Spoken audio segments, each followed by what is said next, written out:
Hey rum fans, I thought I'd mix things up a little bit this week. I've decided to visit one of my all-time favourite rum cocktails. This is the Goombay Smash. Although it's not one of the most famous sort of rum cocktails, certainly not outside of the Bahamas where it was created.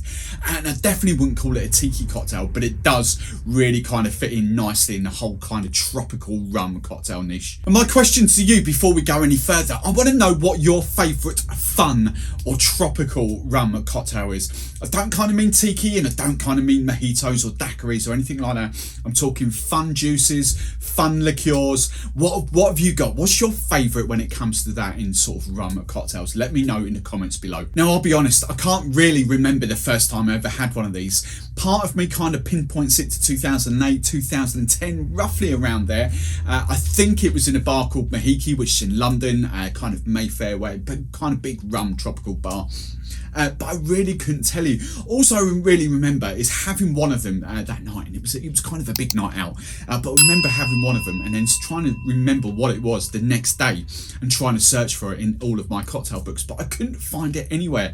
And to this day, I still don't really think it's in any cocktail books printed. I really can't find it there. But the one place I did kind of find it was in the Giffard's Guide, Simon Giffard, in his website, the Giffard's Guide, and I found it on there. So this is the recipe that's actually in the Giffard's Guide. And for me personally, I don't actually think it needs any tweaks for my palate at all. That is the exact recipe and I absolutely love it. So let me know if you make it.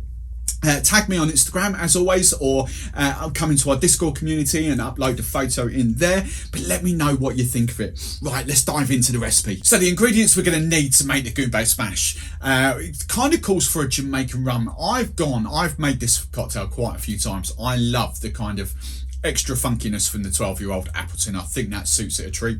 So I'm going for the Appleton 12-year-old. We're going for Koko Kanu, pretty much the best coconut rum on the market. It's amazing, so we're going for that. Apricot liqueur, equally the same with Giffard's posh apricot liqueur, easily the best on the market. It is stunning. We've got some lime juice, we've got some pineapple juice, we've got some orange juice, freshly squeezed orange juice, and we've got some Angostura bitters. So shaken cocktail. We shall start off with our Appleton sort of 12-year-old cracking rum, and we're going for 30ml, 1 ounce of that. Then the next ingredient is our coconut rum. The point to note with this is a full strength coconut rum. It's not a liqueur or anything like that. It's proper full strength. If you are going to make this with a liqueur, something say Malibu or whatever kind of you're going to, if they are a lot weaker, then up the amount of rum, so dial it down. So I'm going for 30ml, 1 ounce, because it was full strength. If I was going something like Malibu, I would go about 15ml of Malibu and then 45ml of rum. So for this, as I say, as it's proper full strength, we're going for 30ml, 1 ounce. Now we're going for our apricot liqueur. This is gorgeous, this stuff. Absolutely love this stuff.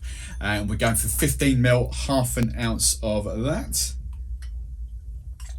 Now, as it's here, we'll go for the orange juice next. This is freshly squeezed orange juice off producer there. And we're going for 30ml, 1 ounce of orange juice. And then I think my lime juice is that there. Yeah, let's go lime juice. We're going for 15ml, half an ounce of lime juice.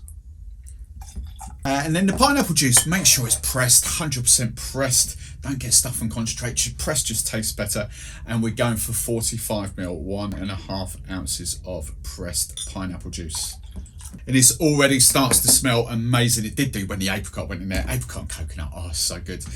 Your final ingredient is your Angostura bitters, 2 dashes. That's all you need for this. Don't go any more than that. 2 dashes is perfect. So 1, 2. So then all we're going to do is ice up the old cocktail shaker, and then we're going to give it a good shake. You know the drill, proper hard fast shake.